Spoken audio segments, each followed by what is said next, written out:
ఇంకొక విషయం ఏంటంటే, మనం బైబిల్ అంతట్లో మనం చదివినట్లయితే ఈ దేవుడు ఏర్పాటు చేసుకున్న ఈ ప్రజలు లేక ఈ భక్తులు ఎలాంటి వారంటే శ్రీమంతులు కాదు, not rich people, not high cost people, not well to do people, not influenced people. ఎవరు ఇన్ఫ్లుయెన్స్డ్ కాదు, ఎవరు వెల్తీ కాదు, ఎవరు హైలీ ఎడ్యుకేటెడ్ కాదు, ఎవరు హై కాస్ట్ హై ప్రొఫైల్ కాదు. అబ్రహాము మొదలుకొని మనము చదివినట్లయితే అబ్రహాము కన్నడ భాషలో అయితే గతి లేని వాడనుంది. ఏముందండి? గతి లేని వాడంటే ఏంటి అర్థం తెలుసా మీకు? అసలు పేదరికం కంటే ఇంకా హీనం కదండి. అలాంటి స్టేజ్లో ఉండేవాడట అబ్రహాం. సో ఇలాగా మనము యోబు గ్రంథం చూస్తే యోబు పెద్ద శ్రీమంతుడే. కానీ మరి సైతాన్ని దేవుడితో ఛాలెంజ్ చేసినప్పుడు నీవు వాడికి బాగా ఇచ్చి వాడిని పెద్దోడిని చేస్తున్నావు కదా, అందువల్ల అతను నేను సృష్టిస్తున్నాడయ్యా అంటాడు. అంటే యోబును ఆశీర్వదించి గొప్పవాడిని చేసింది కూడా దేవుడే, తన జ్ఞానము తన వివేకంతో కాదు. ఇలాగా మీకు అందరికి బైబిల్ బాగా తెలుసు కనుక ఒక్కొక్క కథను మనం చూసినట్లయితే every one were poor and every one were despised, every one had some problem. For example మనము యాకోబును చూసినట్లయితే యాకోబు తరానికి అబ్రహాం తర్వాత ఇస్సాకు తర్వాత యాకోబు మూడో మనముడు వచ్చే టయానికి అబ్రహాం కొద్దిగా బాగా శ్రీమంతుడయ్యాడు. మనము 12వ అధ్యాయం చదివితే ఆది కాండము, అవునా, ఈ లోతుకి అబ్రహాముకు జగడం వస్తుంది కదా, అప్పుడు మనం బాగా చదివితే అబ్రహాము వారు నివసించే స్థలం వాళ్ళకు చాలా లేదట, అంత పెద్ద స్థలం ఉండేదట. అంటే ఇప్పట్లంటే చాలా కష్టమైన ల్యాండ్ దొరికదు. ఆ కాలంలో జనసంఖ్య చాలా తక్కువ, వెరీ లెస్ జనసంఖ్య. ఆ జనసంఖ్యను గురించి మాటలు చెప్పాలా? సారీ, చిన్న ఫోన్ కాల్ ఉంది, ఆ ఫోన్ కాల్ ఇంపార్టెంట్, మాట్లాడి ఎందుకంటే సంబడి ఇస్ కమింగ్ అనమాట, ఆయన చెప్పాలి guidance. Hallelujah, sorry for the interruption. ఈ జనసంఖ్య ఏమండి, స్థలము, అవును కదా, అబ్రహాముకు వారి గొర్రెలకు మేకలకు పశువులకి వారున్న స్థలం చాలలేదట. ఓకే, అంటే అన్ని ఉన్నాయా? కొన్ని కోట్ల గొర్రెలు ఉన్నాయా, మేకలు ఉన్నాయా? అలా కాదండి. ఓకే, జనసంఖ్య వైపు మనం పరంగా చూసుకుంటే మన దేశంలో, మన ఇండియాలో మొదటి శతాబ్దం, ఎప్పుడండి? మొదటి శతాబ్దంలో, అనగా అప్పుడు మన మొదటి శతాబ్దం అంటే మన ఇండియా ఇప్పుడుండే ఇండియా కాదు. ఆఫ్ఘనిస్తాన్, పాకిస్తాన్, నేపాల్, టిబెట్, బర్మా ఇవన్నీ కలిసి అప్పట్లో మన భారతదేశం విశాల అఖండ భారత్ అంటారు వీటిని. ఈ అఖండ భారత్ జనసంఖ్య మొదటి శతాబ్దంలో 7 లేదా 8 కోట్లు మాత్రమే, 7 or 8 crores అంతే మన ఇండియా జనసంఖ్య. ఓకే, ఇంకప్పుడు ప్రపంచ జనసంఖ్య ఒకవేళ 15 కోట్లు ఉండొచ్చేమో, ఒకవేళ మహా అంటే. మరి అబ్రహాం కాలానికి వెళితే ఈ 15 కోట్లు లేక 20 కోట్ల ప్రపంచ జనసంఖ్య 2000 సంవత్సరాలప్పుడు, ఇప్పుడు కాదు. మరి 4000 సంవత్సరాలప్పుడు ఎంత ఉండొచ్చు చెప్పండి, ఆలోచన చేయండి. 2000 వెనకాలే just about 15 to 20 crores world population అయితే 4000 years బ్యాక్ ఎంత ఉండొచ్చు? మహా అంటే ఒక 5 కోట్లు ఉండొచ్చేమో ప్రపంచ జనసంఖ్య. I'm talking about. ఓకే, చాలాసార్లు మన ఈ అన్య ప్రజలు ఏమంటారంటే పూజారులు వీరందరూ మా రామాయణము మా భారతం పుట్టి లేకపోతే మా ధర్మాలు పుట్టి 1,00,000 సంవత్సరాలు, కోట్ల సంవత్సరాలు అన్నారు. మరి అప్పుడు నిజంగా మనుషులు ఉండిరా? 4000 సంవత్సరాలప్పుడే మహా అంటే ఒక 5 కోట్లు ఉండొచ్చు. మరి 1,00,000 సంవత్సరాలప్పుడు అసలు భూమి ఉన్నదా, ఆకాశం ఉన్నదా? You can't answer, right? అది అలా పక్కన పెట్టండి. సో అబ్రహాము నుండి యాకోబు సమయానికి వచ్చేలాగా యాకోబు కొద్దిగా ఆస్తి ఐశ్వర్యం పెరిగింది వారికి. అయితే ఇక్కడ ప్రాబ్లం ఏమంటే యాకోబు ప్రాణభయంతో పారిపోయినాడు. ఏంటండి? ప్రాణభయంతో పారిపోయాడు. అంటే ఏమీ లేని వాడుగా మనం బైబిల్ చదివితే వాడికి తలదిండు కూడా లేదు, బెడ్షీట్ కూడా లేదు కప్పుకోవడానికి. ఓకే, ఒక రాయిని తల కింద పెట్టుకొని పడుకుంటాడు. రైట్. ఆ తర్వాత మామగారింటికి వెళ్ళాడు. మామ చాలా చీప్గా చూశాడు అల్లుడిని, చాలా తక్కువగా చూశాడు అల్లుడిని. మరి ఫాలో అయింది. రైట్. సో నెక్స్ట్ మనం ఇంకొక కథకు వెళ్ళామనుకోండి. యోసేపు ఈజిప్ట్ దేశానికి ప్రధానమంత్రి అయ్యాడు ఆయన. కానీ ఆయన ఆయన పరిస్థితి చూసినట్లయితే అన్నగారులందరూ కూడా యోసేపును తిరస్కరిస్తారు, చంపేయాలనుకుంటారు, నాశనం చేయాలనుకుంటారు. దేవుడు ఆయన రక్షించి దేశ ప్రధాని చేస్తాడు. సో ఈ విధంగా మనం గమనించినట్లయితే any story you can read. పేదవారు, హీనమైన వారు, తిరస్కరించబడిన వారు, ఏదో ఒక తప్పో అపరాధమో కూనినో మర్డరో మోసమో చేసిన వారు, దేవుడు అలాంటి వారిని ఏర్పాటు చేసుకున్నాడు. బైబిల్లో ఉండే గ్రేటెస్ట్ పీపుల్ ఎస్తేరు ఒక గొప్ప రాణి అయింది. ఆవిడ అనాథ తల్లిదండ్రులు లేని బిడ్డ. రూత్ విధవరాలు. దానియేలు, షడ్రక్, మెషక్, అబేద్నెగో వీరందరూ కూడా బానిసలుగా అమ్మబడ్డవారు. తర్వాత ఇంకెవరైనా నెహెమియా, ఎజ్రా వీరు కూడా బానిసలుగా తీసుకోబడినవారు. ఇలాగా ప్రవక్తలే కానీ హీరోలే కానీ బైబిల్లో ఉండే మహా గొప్ప వ్యక్తులందరూ కూడా almost 99% people they came from low level, they came from some different kind of life. అంత మంచి ఉన్నతమైన పదవులు కాదు, ఉన్నత స్థితి కాదు, ఆస్తి ఐశ్వర్యం ఉన్న వాళ్ళు కాదు, లేక పదవులు ఉన్న వాళ్ళు కాదు, గౌరవ ప్రతిష్టలు ఉన్న వారు కాదు. దేవుడు ఇలాంటి వారిని ఏర్పాటు చేసుకున్నాడు. మనము న్యూ టెస్టిమెంట్కి వచ్చినట్లయితే యేసు ప్రభు వారు చేపలు పట్టే వారిని ఏర్పాటు చేసుకున్నాడు. అవునా? సమాజంలో తక్కువ జాతి అని పేరు పెట్టబడిన సుంకరులను ఏర్పాటు చేసుకున్నాడు యేసయ్య. హల్లెలూయా. కాబట్టి ప్రియ ప్రజల భక్తులారా, మిమ్మల్ని మీ బ్యాక్గ్రౌండ్ నాకు తెలియదు, నా బ్యాక్గ్రౌండ్ అయితే అన్ని విధాలా ఇది లోయెస్ట్ అండ్ చీపెస్ట్ ఏర్పాటు చేసుకున్నాడు. ఎందుకంటే he has some purpose in our life. ప్రతి సేవకుని జీవితంలో, ప్రతి సేవకుని విషయంలో God has a special purpose. Right. ఇప్పుడు నేను ఈ ఏర్పరచుకున్నాడు అనే దాని గురించి నేను ఫోకస్ చేస్తున్నాను. నేను ఇప్పుడు 12:45 అయింది. I will take only 30 minutes time. Okay, then I will complete. Okay, right. దేవుడు ఏర్పాటు చేసుకున్నాడు అని అంటే ఎలా ఏర్పాటు చేసుకున్నాడు?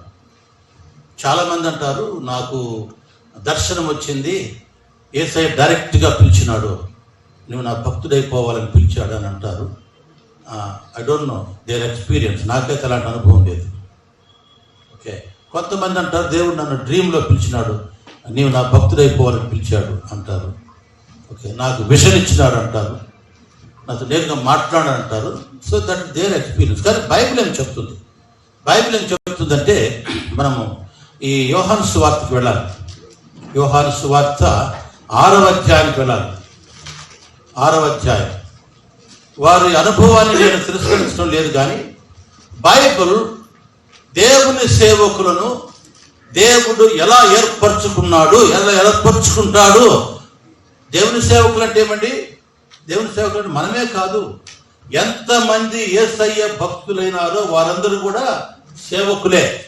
బైబిల్ ప్రకారము పాస్టర్లు మాత్రమే సేవకులు, బిషప్ మాత్రమే సేవకులు అని లేదు.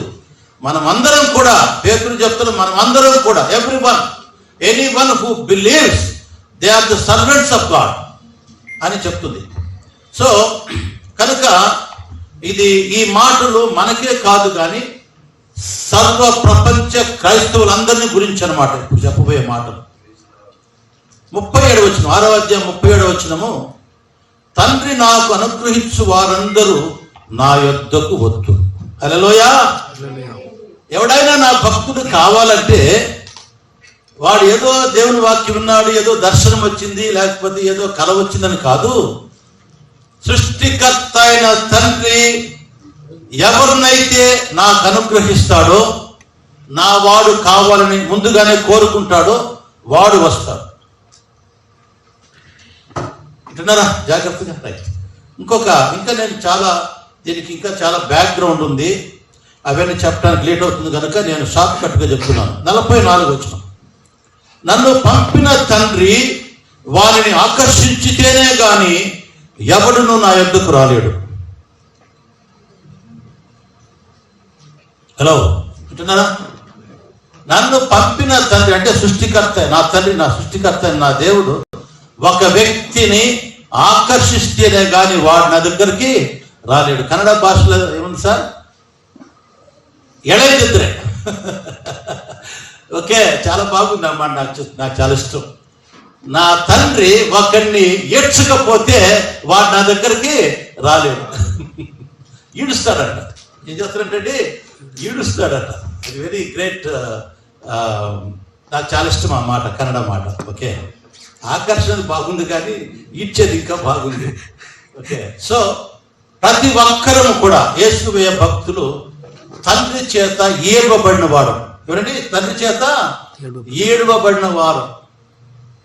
నాకు ఒకసారి ఇక్కడ గాంధీ గ్రామం అనే ఒక ఏరియా ఉంది బెంగళూరులో, పోర్ట్ టౌన్ దగ్గర. చాలా కాలం, సుమారు 30 ఏళ్ల వెనకాల ఒక ఇంట్లో నేను దేవుని వాక్యం చెప్తున్నాను. ఆ పక్కింటి వాడు, మేము ఇక్కడ దేవుని వాక్యం చెప్తుంటే వాడు పెద్దగా సినిమా పాటలు పెట్టేది, నవ్వుకుంటా ఉండేది, డిస్టర్బ్ చేస్తుండేవాడు. ఓకే, నేను ఒకసారి చెప్తూ డిస్టర్బ్ చేయొద్దయ్యా, ఉండేది గుడిసెల్లో హీన బతుకు, స్లమ్లో ఉండేది.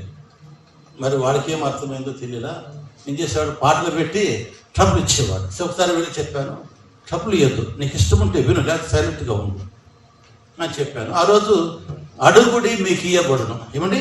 అడుగుడి మీకు ఇయ్యబడును. ఆ మాట చెప్పిన తర్వాత గౌరవంగా రికార్డు అంతా ఆఫ్ చేశారు, సైలెంట్గా ఉన్నారు. అడుగుడి మీకు ఇయ్యబడును అనే మాటను గురించి నేను దేవుని వాక్యం బోధించాను వీధిలో కూర్చొని. అది జరిగిన వారు కూడా విన్నారు, ఎందుకంటే వారు కూడా ఈదిలో ఉన్నారు. సాయంకాలం పూట ఈ వెండల బిసిల్లో కదా, ఈవినింగ్ టైంలో చాలా వేడిగా ఉంటుంది, బయట కూర్చొని వారు కూడా వింటారు, నేను చూశాను. ఏం జరిగిందంటే ఒకసారి వారిద్దరు అన్నదమ్ములు, అది జరిగి చాలా ఒక 6 నెలలకు 7 నెలలకు తిరుపతి వెళ్ళారంట మొక్కుబడికి. తెలుసు కదా మొక్కుబడులు మీకు, నేను చెప్పే అవసరం లేదు. ఓకే, వెళ్ళారు, వాళ్ళ మొక్కుబడులు అంత అయిపోయినాయి. సాయంకాలం బస్సు ఎక్కారు బెంగళూరు రావడానికి. ఇక్కడ బోడీ అయిపోయింది, వెనకాల పర్సు కూడా బోడీ అయిపోయింది, ఎవడో పిక్ ప్యాకెట్ చేసేసారు. సో చేసిన తర్వాత ఇంక వాళ్ళకి డబ్బు లేదు, ఇంకా టికెట్ ఇవ్వడానికి భయపడ్డారు. వాళ్ళు ఏం చేశారు, ఎట్లో రాత్రిపూట కాబట్టి కండక్టర్ తప్పించుకొని జస్ట్ వెనక్కి వెళ్ళారు, ఎట్లో కష్టపడి. ఓకే, వాళ్ళ భయం ఏంటంటే ఒకవేళ చెక్కింగ్ వస్తే ఎట్లా అని భయం. ఇప్పుడంటే పర్వాలేదు, మేనేజ్ చేసుకున్నాం, చెక్కింగ్ వస్తే ఎట్లా అని భయపడతా ఉన్నారట. వాళ్ళు భయపడినట్టుగానే చెక్కింగ్ ఎక్కేసారు ప్లేస్లో. ఓకే, చెక్కింగ్ ఎక్కినాడు, ఇంకా స్టార్టింగ్ అనమాట, స్టార్టింగ్ నుంచి ఏం చేస్తున్నాడు, చెక్ చేసుకుంటూ వస్తున్నాడు. వచ్చేటప్పుడు మధ్యలో ఏమైందంటే ఒక దగ్గర టికెట్ లేదంట. ఆ టికెట్ లేదంటే నేను కండక్టర్కి డబ్బులు ఇచ్చినాను, వాడు టికెట్ ఇవ్వలేదు. కండక్టర్ నేను ఇచ్చినాను అన్నాడు, నేను ఇవ్వలేదని. అక్కడ 2-3 సాక్షులు కూడా డబ్బులు ఇచ్చినాడు చూసాము, కానీ టికెట్ ఇచ్చింది చూడలేదని అన్నట్టు. సో ఈ విధంగా అయ్యేలాగా కండక్టర్ ఇచ్చినానని వీడు ఇవ్వలేదని కండక్టర్ ప్యాసింజర్ షర్ట్లు కొట్టుకుని ఎవరికి వచ్చేస్తారు. ఈ టైంలో బస్సు ఆగింది కాబట్టి, బస్సు ఆగిపోయింది కానీ కొంతమందికి దిగారు, కొంతమంది అందరు దిగిపోయినారు. ఈ టీటీ దిగినాడు, ఆ కొట్టుకునే వాళ్ళు దిగినారు. ఆ తర్వాత కిందకు వచ్చిన తర్వాత ఆ టీటీ కొద్దిగా టికెట్ కలెక్టర్ కొద్దిగా సమాధానం పరిచి ఒక 10-15 నిమిషాల తర్వాత అందరు ఎక్కమన్నాడట. అందరూ ఎక్కేశారు. హలో, వింటున్నారా? ఇక్కడ జరిగింది ఏమంటే, ఎప్పుడైతే ఈ టికెట్ కలెక్టర్ ఎక్కినాడో అప్పుడు ఆ ఇద్దరు అన్నదమ్ములను ప్రార్థన చేశారంట. యేసు స్వామి నీ మమ్మల్ని కాపాడితే ఇంటికి వెళ్ళిన వెంటనే మేమందరం ఆ ఫోటోలు ఎత్తేసి నీ భక్తులం అయిపోతామని మొక్కున్నారంట వాళ్ళు ఆ బస్సులో. దేవుడు వాళ్ళని కాపాడినాడు. ఇంటికి వచ్చి ఏం చేశారు వాళ్ళు, ఆ ఉన్న బొమ్మలు ఫోటోలు ఎత్తేసి యేసయ్య భక్తులైనారు. హల్లెలూయా! నేనే వారికి బాప్టిజం ఇచ్చాను. సో మన ప్రభువు తన దృష్టి ఎవరి మీద ఉంటుందో ఏదో రూపంలో ఏదో విధంగా ఆయన ఏం చేస్తాడంట, ప్రభు యేసుక్రీస్తు వారి వైపుకి ఈడుస్తాడట ఆ వ్యక్తిని. హల్లెలూయా. యేసయ్య ద్వారా ఏడవబడిన వారు మనమందరం కూడా జ్ఞాపకం పెట్టుకోవాలి. ఏదో క్రైస్తవులం అయిపోయినాంలే, ఏదో సేవకులం అయిపోయినాంలే అని మీరు అనుకోవద్దండి. యేసు ప్రభు దృష్టిలో మీరు నేను ఉన్నాను కనుక ఆయన మనల్ని యేసయ్య వైపు ఈడ్చి మన భక్తులుగాను సేవకులుగాను చేసుకున్నాడని మన దేవునికి కృతజ్ఞత ఉండాలని నేను మనవి చేస్తున్నాను. రెండవది, హెబ్రీ పత్రిక 12వ అధ్యాయం 2వ వచనంలో కన్నడ భాషలో చాలా బాగుంది. ನಂಬಿಕೆಯನ್ನ ಹುಟ್ಟಿಸುವವನು ನಂಬಿಕೆಯನ್ನ ಪೂರೈಸುವವನು. హల్లెలూయా. తెలుగు భాష కంటే కూడా తమిళ ఈ కన్నడ చాలా బాగుంది. ನಂಬಿಕೆಯನ್ನ ಹುಟ್ಟಿಸುವವನು ನಂಬಿಕೆಯನ್ನ పూరైಸುవవను. తండ్రి ఒక వ్యక్తిని యేసయ్య వైపు ఈడిస్తే యేసయ్య వానిలో నమ్మకాన్ని పుట్టిస్తాడట.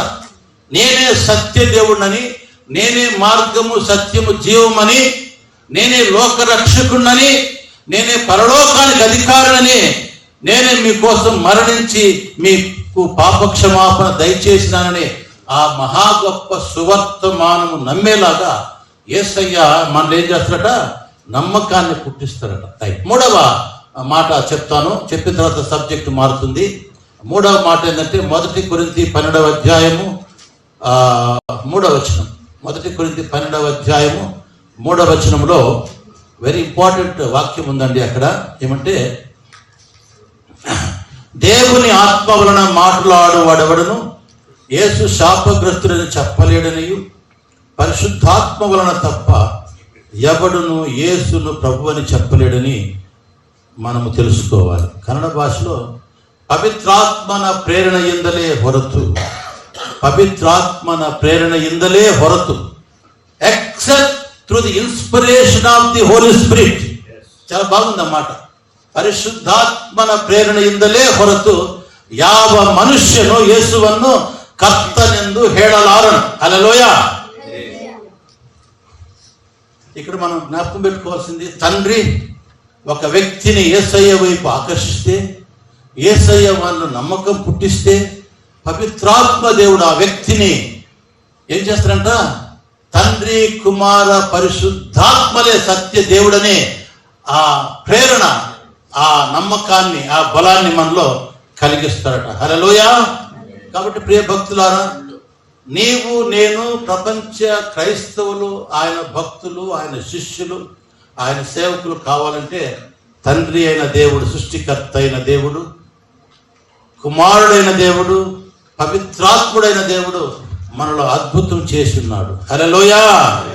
హల్లెలూయా. మనం ఎఫెసీ పత్రిక వెళ్ళినట్లయితే ఇంకా చాలా బాగుందండి ఈ మాటలో. ఎఫెసీ పత్రికలో 2వ అధ్యాయంలో మీకు అందరూ బాగా తెలుసు అనుకుంటాను. 2వ అధ్యాయం 8వ వచనం చూడండి ఏముంది. 8వ వచనంలో, మీరు విశ్వాసము ద్వారా కృపచేతనే రక్షించబడి ఉన్నారు. మీరు విశ్వాసము ద్వారా కృపచేతనే రక్షించబడి ఉన్నారు.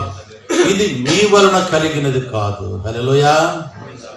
మీరు రక్షణ పొందేది ఓకే, మీరు పొందింది కాదు. ఓకే, నేను వేదాలు చదివినాను, పురాణాలు చదివినాను, నేను అది చదివాను, ఇది చదివాను, అన్నీ చదివి అయిపోయేసింది. లాస్ట్లో యేసయ్య దగ్గరకు వచ్చినాను అన్నారేమో, గుడ్, నైస్ ఓన్లీ. బట్ యేసయ్య దగ్గర రావాలంటే అది నీ జ్ఞాన వివేకాలు, నీ పాండిత్యం కాదు.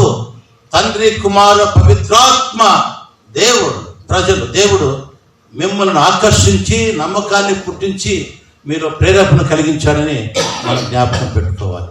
హల్లెలూయా. ఓకే, మన బ్యాక్గ్రౌండ్ అంతా కూడా మనం యేసయ్యను సత్యదేవునిగా అంగీకరించి ఆయన మహిమపరచడానికే జరిగినాయి. కానీ మన బ్యాక్గ్రౌండ్లు అదేదో ఆటోమేటిక్గా జరగలేదండి, అది జ్ఞాపకం పెట్టుకోవాలి. ఎలాగంటే మనము బైబిల్లో మనం లాజరు కథ చూసినట్లయితే లాజరు చాలా సీరియస్గా ఉన్నాడు, ఇన్ఫర్మేషన్ పోతుంది. మీకు తెలుసు కదా లాజరు కథ. అప్పుడు ఇన్ఫర్మేషన్ పోతుంది, అయ్యా మీరు త్వరగా రావాలా లేకపోతే చచ్చిపోతాడు, if you don't come soon he will die అని చెప్పారు ఎవరు, ఆ మెసెంజర్స్.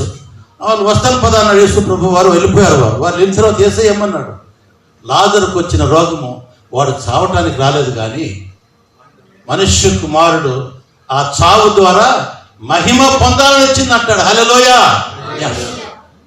ఇంకొక ఇన్సిడెంట్ ఉందా? ఇన్సిడెంట్ తెలుసా మీకు? ఒకసారి యేసు ప్రభువు వారు శిష్యులందరూ ఒక దారిలో పోతూ ఉంటారు. పోయినప్పుడు ఒక గుడ్డివాడు అక్కడ ఉంటాడు. యేసు ప్రభువు వారి ఈ శిష్యులు చిన్న డౌట్ అడుగుతారు. ఓకే, ధర్మ సందేహం. ఏమని? ప్రభువా, వీడు గుడ్డివాడే పుట్టడానికి వీడు పాపం చేశాడా, వీమప్ప పాపం చేశాడా, లేక వాళ్ళ తాత పాపం చేశాడంటే వాడు చేయాలా, వాళ్ళ అమ్మప్ప చేయాలా, వాళ్ళ తాత పాపం చేయలేదు, కానీ వాడి ద్వారా మనుష్య కుమారుడు మహిమపరచబడడానికి వాడు గుడ్డివాడుగా పుట్టాడు. హల్లెలూయా. ప్రియ భక్తులారా, మనది ఏ బ్యాక్గ్రౌండ్ అయినా కావచ్చు, మన ద్వారా క్రైస్తవులైన వారు ఏ బ్యాక్గ్రౌండ్ అయినా కావచ్చు, వాళ్ళది ఏ స్టోరీలు అయినా కావచ్చు, వాళ్ళది ఏ పరిస్థితి అయినా కావచ్చు, వారు ఆయన భక్తులు అవ్వటానికి ఆయన పరిస్థితిని క్రియేట్ చేసినాడని మనం జ్ఞాపకం చేసుకోవాలి. హల్లెలూయా. మా తండ్రి గారు మరి ఎయిర్ ఫోర్స్లో ఉన్నట్టు ఏమైండేదో కానీ ఆయనకి మెంటల్ ప్రాబ్లం రావటం, ఆయన వదిలేసి రావటం, అవునా, మరి అనేక మంత్రాలు తంత్రాలు పూజారులు బాగు చేయలేకపోవటం, దేవుళ్ళు దేవతలు బాగు చేయడానికి పోవటం, యేసయ్య వాక్యము ద్వారా విశ్వాసము ద్వారా ఆయన బాగు కావటం, అది దేవునికి మహిమ కలిగేలాగా జరిగిందని మనం జ్ఞాపకం పెట్టి చేసుకోవాలి. హల్లెలూయా. ఎస్, దేవునికి స్తోత్రం. ఇంకా మనం వాక్యాలు చదివినట్లయితే ఇంకా చాలా వాక్యాలు ఉన్నాయి, అవన్నీ మీకు తెలుసు. ఆయన మనం పుట్టక ముందే తల్లి గర్భములో పిండముగా ఉన్నప్పుడే మనం ఆయన సేవకులు కావాలని, ఆయన భక్తులు కావాలని ఆయన బుక్లో ఉన్నది. అది మనం జ్ఞాపకం చేసుకోవాలి. రైట్, నేను రెండవ సబ్జెక్ట్ వెళ్తున్నాను. ఎందుకు ఆయన మనల్ని ఏర్పాటు చేసుకున్నాడు? Why, what is the reason? Reason ఏమంటే మనము మొదట ప్రార్థించే వారం కావాలట. ఏం కావాలంటండి? 15వ అధ్యాయము 16వ వచనం యోహాను సువార్త. మనం ప్రార్థించే వారం కావాలి. దేనికోసం ప్రార్థించాలి? మనకు అలవాటు ఏమంటే పొద్దున్న లేస్తానే దేవుడు నేను బాగుండాలి, ఆరోగ్యంగా ఉండాలి, అవునా, నేను వెళ్ళే చోటంతా నాకు ఫలములు రావాలి, ప్రయోజనం రావాలని ప్రార్థిస్తాం. అవును కదా? ప్రతి సేవకుడు అదే ప్రార్థించేది.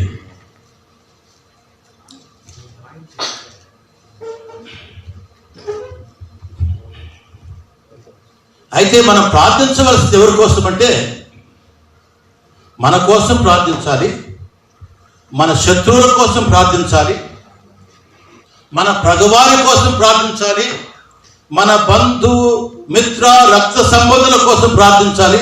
నేను రెఫరెన్స్లో చెప్పడం ఎందుకంటే మీకు అందరికీ తెలుసు కనుక.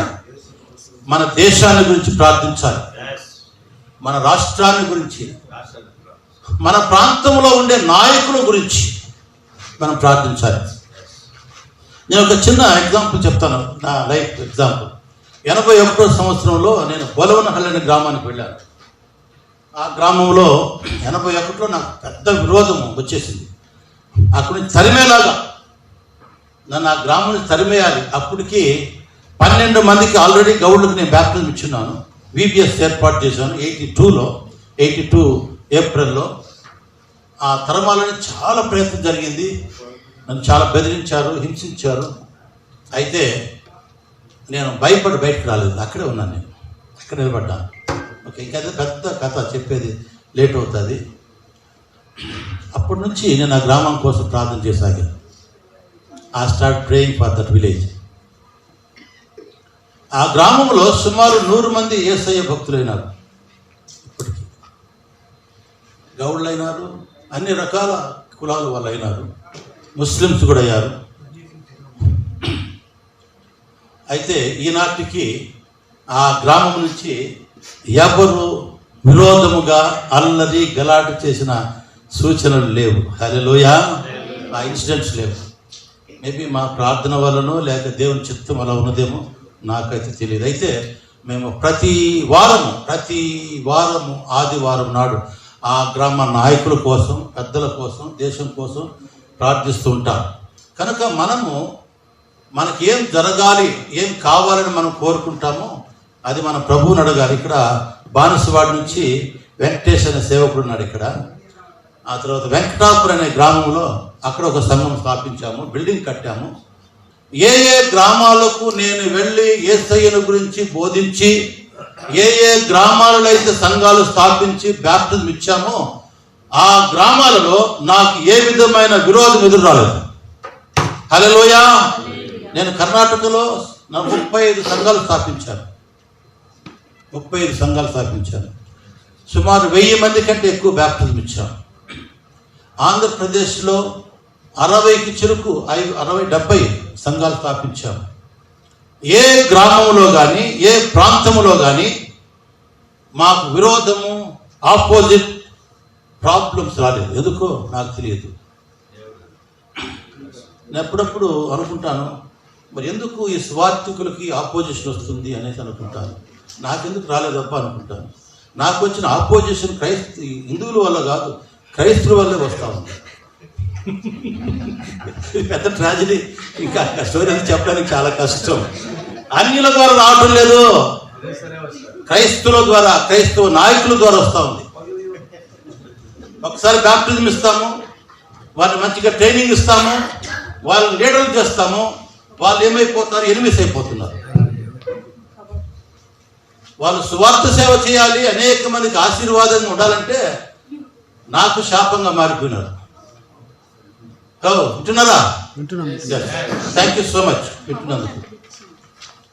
ఏది ఏమైనా మనం ప్రార్థించాలి. ప్రార్థిస్తుండగా ఆయన శత్రువును అనుస్తాడు. మన మీదకి లేచిన వారికి బుద్ధి జ్ఞానం చెప్తాడు. అది మీరు మర్చిపోవద్దు. నా అనుభవం అది. హలో, వింటున్నారా? జాగ్రత్త వినాలి. రైట్. రెండవదిగా ఈ ప్రార్థనలోనే మనకు ఫలం వచ్చేది కూడా. ఈ ప్రార్థనలోనే మనకు ఫలితం వస్తుంది. మనం బాగా ఫలించాలంటే బాగా బైబిల్ చదవాలా, బాగా ప్రార్థించాలా, అవసరమైతే ఉపవాసం ఉండి ప్రార్థించాలి. చాలామంది బైబిల్ చదవరు. నేను ఈ మధ్య ఒక కథ నేను చదివాను, చాలా ఇంట్రెస్టింగ్ ఉంది. ఎవరో ఒక పాస్టర్ అంట ఆ చర్చ్లో వచ్చే వారం నేను అబద్ధాల గురించి ప్రసంగం చేయబోతున్నాను అన్నమాట. దేని గురించి? అబద్ధం అంటే ఏంటి అని, దాని గురించి ఐఎమ్ గోయింగ్ టు స్పీచ్ అని చెప్పాడట. చెప్తూ కాంగ్రిగేషన్ చెప్పాడట, మీరందరూ మీ ఇళ్ళకి వెళ్ళి మార్కు సువార్త 17వ అధ్యాయం చదివిరండి, నేను ఆ అధ్యాయం గురించి నేను ప్రసంగం చేయబోతున్నాను అన్నాడు. ఎస్ అందరూ ఎస్ అన్నట్టు అయిపోయింది. ఫాలోయింగ్ వీక్ అందరూ వచ్చారు. వచ్చిన తర్వాత ఆయన చెప్పాడట, ఎంతమంది మార్కు సువార్త 17వ అధ్యాయం చదివి అడిగాడట. అందరు చేతులు ఎత్తారట. చదివినా? అట్లయితే మీరు చదవాలా, అందుకే నేను అబద్ధం గురించి ప్రసంగం చేయాలనుకుంటున్నాను. బైబిల్ తీయండి 17వ అధ్యాయం ఇక్కడ, అంటే 17వ అధ్యాయం అండి. సో కనుక చాలామంది దేవుని వాక్యం చదవరు. నేను ఒక బెటర్ ఎక్స్పీరియన్స్, చేదని అనుభవం ఏంటంటే, నేను ఒక వ్యక్తిని బైబిల్ ట్రైనింగ్ పంపించాను. 4 సంవత్సరాలు బైబిల్ ట్రైనింగ్ చేసి బీటీకి సర్టిఫికేట్ తీసుకుని వచ్చారు. అంతకుముందు వాడికి సరే ఇంగ్లీష్ రాదు, సూపర్గా ఇంగ్లీష్ మాట్లాడి స్టార్ట్ చేసుకున్నాను. ఎందుకంటే బైబిల్ స్కూల్లో స్టార్టింగ్ నుంచి ఎండ్ వరకు ఇంగ్లీష్. రైట్. నేను కూడా అలాగే నేర్చుకున్నాను. తర్వాత దేవుని సేవకుడు కదా, ముందు పక్క కూర్చుంటారు. ఓకే, నేను పలానా హబక్కు గ్రంథం తీయమంటే రెఫరెన్స్ చూస్తున్నాడు వాడు. ఏమండి, హబక్కు గ్రంథం ఎక్కడుందో నేను చూస్తున్నాడు, రెఫరెన్స్ చూస్తున్నాడు. నాకు చాలా ఆశ్చర్యం వేసింది. 4 సంవత్సరాలు బైబిల్ ట్రైనింగ్ చేసి హబక్కు గ్రంథం ఎక్కడుండేది వాడికి తెలియదు.